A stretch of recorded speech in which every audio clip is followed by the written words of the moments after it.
আচ্ছা, গ নম্বরে কি বলছে? গ নম্বরে বলছে হচ্ছে শামীমের পোশাকের দাম কত?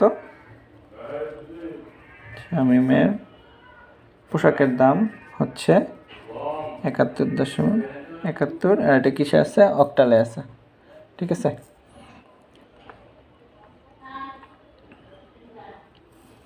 তো আর একটা কি বলে দিছে যে ওটা হচ্ছে কিসের সমান? এই যে বেজ হচ্ছে কত? n equal to 71। এটা হচ্ছে কি প্রশ্ন মতে। ঠিক আছে, এখন আমরা কি করব?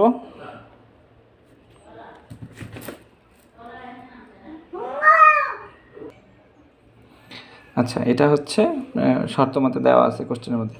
এখন আমরা কি করব? এই যে 71 যে অক্টালে আছে, হ্যাঁ, এইটাকে কিসে নিব? এটাকে নিব হচ্ছে অক্টালে আছে, এটাকে আমরা নিব হচ্ছে কি ডেসিমেলে। ঠিক আছে, ডেসিমেলে নেব। তো যে কোনো কিছু থেকে ডেসিমেলে নিতে গেলে কি করতে হয়? ডেসিমেলে নিতে হলে গুণ করতে হয়। কিভাবে? এই যে 77 আর এখানে আছে কি 1, এটাকে কী দিয়ে গুণ করবো? যার যার বেস দিয়ে। এই যে বেস কত? 8, তো এটাতে গুণ করবো, যোগ এখানে কত আছে 1, গুণ করবো কত দিয়ে? 8 দিয়ে। তারপরে ওই যে বলছিলাম যেহেতু এটা পজিটিভ নাম্বার, এটা হবে 0, এটা কত হবে 1, আর এদিকে যদি আরও থাকতো তাহলে কী হতো? 2, 3 এভাবে। ঠিক আছে, তো এটা যদি আমরা ক্যালকুলেট করি কত হবে? 7 গুণ 8 কত হয়? 56, যোগ 1 গুণ এটা কত? কারণ মাথার উপর 0 মানে কি 1, 1 গুণ 1 কত হয়? 1 হয়। তাহলে কত হলো?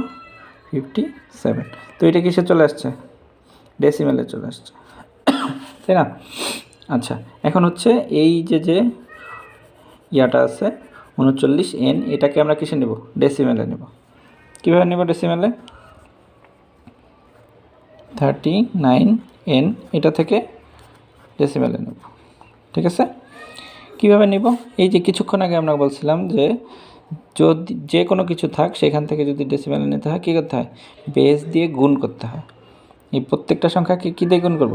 বেস দিয়ে গুণ করবো। এই যে এখানে করছিলাম প্রত্যেকটা সংখ্যাকে বেস দিয়ে গুণ করছিলাম, তো এখানেও আসছে সেম। তো একটা সংখ্যা হচ্ছে 3, বেস কত? n দিয়ে গুণ করলাম, যোগ এখানে কত আছে 9, বেস কত? n, গুণ করলাম। এখন কোনটার মাথায় কী দিব? এই যে সেম, এটা যেহেতু কি পূর্ণ সংখ্যা, এর মাথায় 0, এর মাথায় কি 1। এই যে কিছুক্ষণ আগে যেরকম দিয়েছিলাম যে বেজের মাথায় কি 0, এটার মাথায় কি 1। তো এখন হচ্ছে করব কোনো কিছুর উপর 1 মানে কি সেই সংখ্যাটাই তো।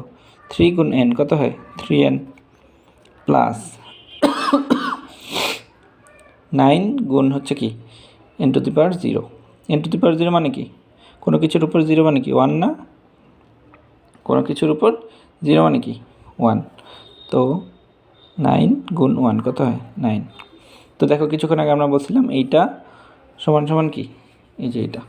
তো এটা থেকে কি কি মান আসছে দেখো, এই যে তার মানে কি আমরা বলতে পারি না এইটা সমান সমান কি এটা 57, কারণ কি এটাও কিসে আছে? বেস 10-এ আছে না? এই যে আমরা বেস 10-এ নিচ্ছি, তো 57 বেস 10-এ আছে, এটাও কিসে আছে? বেস 10-এ। তার মানে এটা কি সমান। বোঝা গেছে? আচ্ছা, এখন আমরা এটা সলভ করি কিভাবে? আমাদের n এর মান দরকার, তো nটাকে এক সাইডে রাখবো, বাকি সব কি অন্য পাশে নিয়ে আসবো।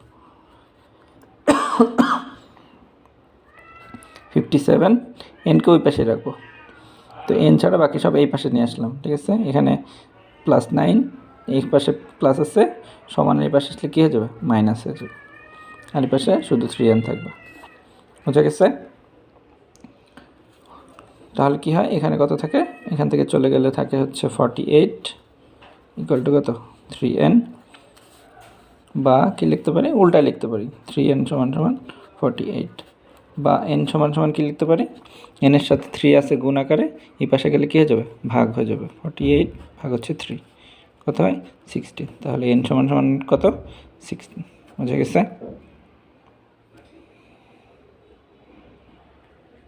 আচ্ছা, আর খ নম্বরে কী ছিল? খ নম্বরে ছিল হচ্ছে 7 + 1 = 10। আচ্ছা, আরও একটা জিনিস বলি, 7 + 1 = 10, আরও কি হতে পারে 6 + 2 = 10, এটা হতে পারে, বা হচ্ছে 5 + 3 = কি হতে পারে 10 হতে পারে। কখন হবে, যে দেখো যে আমরা বলছিলাম এটা হচ্ছে কি অক্টালে আছে। কীভাবে বুঝলাম, কারণ অক্টালের লাস্ট নাম্বার কত 7, কোনোটাই কি আছে 7-এর বেশি আছে নেই, তার মানে এরা কিসে আছে অক্টালে আছে। তো এরা হচ্ছে কিসে আছে অক্টালে আছে। এখন তুমি চিন্তা করো যে আমরা যেটা হিসাব করি যে হচ্ছে 7 + 1, হ্যাঁ, যদি নর্মালি আমরা চিন্তা করতাম তাহলে 7 + 1 সমান কী হতো, 7 + 1 সমান কী হয় 8 হয়, তাই না, 8 হয়। তাহলে এইটা কিসে আছে ডেসিমেলে না, ডেসিমেলে 7 + 1 = তো 8ই হয়, যে আমরা টাকা যেভাবে গুনি আর কি। তো অর্থাৎ আমরা কি বলতে পারি যে হচ্ছে 8টা কিসে ডেসিমেলে, ঠিক আছে। এখন এখন এই যে এটা কিসে আছে ডেসিমেলে আছে 8টা, একে যদি আমি অক্টালে কনভার্ট করতে চাই, একে কিসে করব অক্টালে রূপান্তর করতে চাই, রূপান্তর করি, তখন কী হবে, কোনো কিছুকে যদি ডেসিমেল থেকে অন্য কিছুতে নিতে হয় তখন কী করতে হয় ভাগ করতে হয়, আমরা শিখছি না ভাগ করতে হয়। সংখ্যাটা কত 8, একে কিসে নেব, এই যে এইটা কিসে নেব অক্টালে নেব, বেস কত 8। তো যাকে নিব সেই সংখ্যাটাকে রাখি মাঝখানে, আর যেই বেজে নিব এই যে 8 বেজে নিব, তাই না, তাহলে সেটা দিয়ে ভাগ করতে হয়, 8 দিয়ে ভাগ করলাম, বোঝা গেছে। তো এই সংখ্যাটা হচ্ছে এইটা, আর কোথায় নিতেছি অক্টালে নিতেছি, তাহলে এটা হচ্ছে কি এই যে এটা, বোঝা গেছে। তো 8কে 8 দিয়ে ভাগ করলে কত হয় 1 হয়, হাতে থাকে কত 0। এরপরে আবার এই যে 8, এখন দেখো ভিতরেটা কি ছোটোটা আর এটা কি বাইরেটা বড়, তাহলে কি ভাগ করা যাবে, যাবে না, তাহলে কী হবে এইটা 0, হ্যাঁ এটা কোথায় চলে আসে এই যে এখানে 1। এখন তুমি তাহলে চিন্তা করো যে এটাকে এখানে নিতে হলে কী করতে হতো, এটা যেহেতু পূর্ণ সংখ্যা কী করতে হয় উপর দিকে যায়, তাই না, এই যে 1 আর হচ্ছে কি 0, 1 0 কিসে পরিণত হয়ে গেছে অক্টালে পরিণত হয়ে গেছে, সেটাই এখানে লিখছে 7 + 1 = 10।